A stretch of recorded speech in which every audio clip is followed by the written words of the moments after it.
మొత్తం మీద పాకిస్తాన్కి సంబంధించి అంటే ఈ టెర్రరిస్టుల దాడి నేపథ్యంలో మొత్తం మీద భారత్ త్రివిధ దళాలను సిద్ధం చేసేసింది.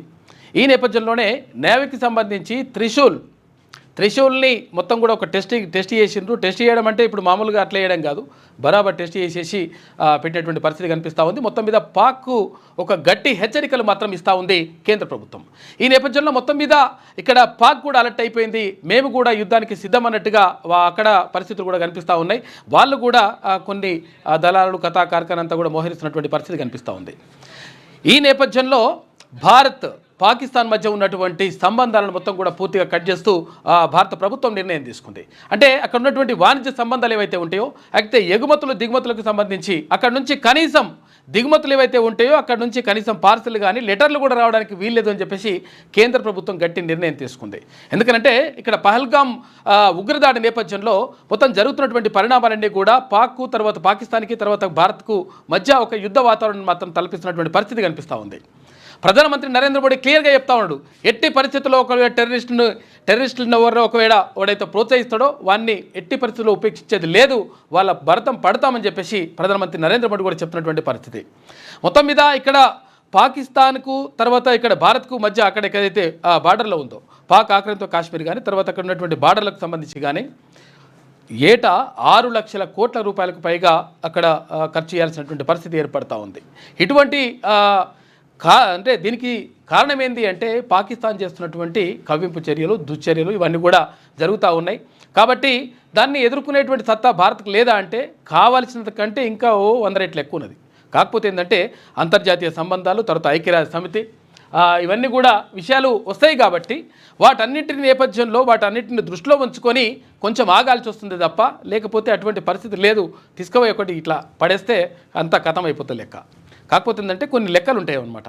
ఆ ఉద్దేశంతోనే అవుతున్నటువంటి పరిస్థితి కనిపిస్తూ ఉంది. ఏది ఏమైనప్పటికీ ఇప్పుడు మేము ఇట్లున్నాం రాబాయ్ అని చెప్పేసి ఆ త్రిశూల్ని అక్కడ మొత్తం కూడా ఒక రకంగా టెస్ట్ చేసి ఆ టెస్ట్ చేసినటువంటి వీడియోను అంటే ఇక్కడ నేవీకి సంబంధించినటువంటి వీడియోను అక్కడ ఎక్స్లో కూడా పోస్ట్ చేసింది భారత నేవీ.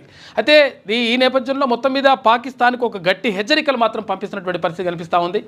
ఇక కర్ణాటకకు చెందినటువంటి ఒక మంత్రి జమీర్ అహ్మద్ ఖాన్ అని చెప్పేసి ఆయన మైనార్టీ శాఖ మంత్రిగా పనిచేస్తూ ఉన్నాడు. కర్ణాటక మంత్రి అంటా ఉన్నాడు, కేంద్ర ప్రభుత్వం ఆదేశిస్తే కనుక కేంద్ర ప్రభుత్వం జస్ట్ ఇట్లా ఓకే అని చెప్తే కనుక నేను అంటే ప్రధానమంత్రి జస్ట్ ఓకే అని చెప్తే కనుక నేను పోయి ఆత్మాహుతి బాంబుగా పేలి పాకిస్తాన్ని ఖతం చేస్తానేటువంటి మాటను చెప్తున్నటువంటి పరిస్థితి కనిపిస్తూ ఉంది. ఈ నేపథ్యంలో అంటే మనం ఇక్కడ గ్రహించాల్సింది ఏంటి అంటే భారత్లో ఉన్నటువంటి ముస్లింలు కూడా పాకిస్తాన్ పైన తీవ్రమైనటువంటి వ్యతిరేకతతోనే ఉన్నారు. 100% వాళ్ళ పని భరతం పడతామనేటువంటి పరిస్థితి కనిపిస్తూ ఉంది. ఎందుకంటే ఇక్కడ దేశం ముఖ్యం కాబట్టి రకరకాల అన్ని దేశాలు చాలా దేశాల్లో కూడా ముస్లింలు ఉంటారు, తర్వాత ఇక వివిధ మతాలకు సంబంధించినటువంటి వాళ్ళు ఉంటారు. కానీ మన భారతదేశం ముఖ్యం కాబట్టి దేశానికి సంబంధించిన ప్రాణాలు అర్పించడానికి నేను రెడీగా ఉన్నా, నేను ఆత్మాహుతి బాంబుగా పేరడానికి రెడీగా ఉన్నా అని చెప్పేసి ఇక్కడ కర్ణాటక మంత్రి జమీర్ అహ్మద్ ఖాన్ చేసినటువంటి వ్యాఖ్యలు ఇప్పుడు సంచలనంగా మారినాయి. అంటే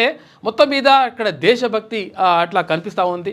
కాబట్టి అక్కడ మరి పాకిస్తాన్ ఎదుర్కోలేక కాదు, కాకపోతే అంతర్జాతీయ సంబంధాలు అడ్డు వస్తున్నాయి కాబట్టి ఇదంతా కూడా జరుగుతూ ఉంది. ఏదేమైనప్పటికీ ఆంక్షల నేపథ్యంలో అక్కడ సింధు నదికి సంబంధించినటువంటి జలాలను ఆపేయడం కానీ ఆ తర్వాత ఇక్కడ వాణిజ్య సంబంధాలను పాకిస్తాన్తో పూర్తిగా కట్ చేసుకోవడం ద్వారా అక్కడ ఆర్థిక వ్యవస్థ పైన దెబ్బ కొట్టాలనేటువంటిది కూడా భారత్ లక్ష్యంగా కనిపిస్తూ ఉంది. భారత్ ఒక రకంగా వ్యూహాత్మకంగా వెళ్తున్నటువంటి పరిస్థితి మాత్రం కనిపిస్తూ ఉంది. క్యూ న్యూస్లో పనిచేయటకు వీడియో ఎడిటింగ్ మరియు SEOలో అనుభవం గల జూనియర్ ఎడిటర్స్ కావాలను సంప్రదించవలసిన నెంబర్ 8688926084.